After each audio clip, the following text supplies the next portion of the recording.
Welcome to Penrose Learning, where we make understanding easy. You start by gathering the minimal prerequisites and taking the first concrete steps now.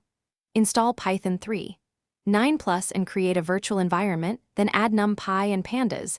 This gives you the tools to experiment. Learn core math concepts, linear algebra and probability, just enough to follow models. Once done, run a tiny project. Load a CSV, split train/test, train a baseline model, and check metrics. This establishes a feedback loop and momentum, so you can iterate. Continue the process by moving into the middle, more complex steps where you build and improve models. You should spend time exploring data, engineering features, and fixing quality issues because model quality depends on inputs. Start with scikit-learn pipelines for experiments, then transition to PyTorch or TensorFlow for custom architectures.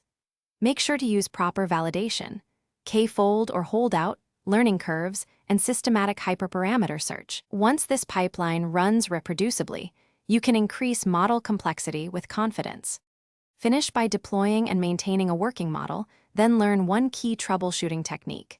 Export model weights and wrap them in a simple inference API. Containerize with Docker so deployments are repeatable. Monitor runtime metrics, latency, error rates, and data drift, because production behavior diverges from training.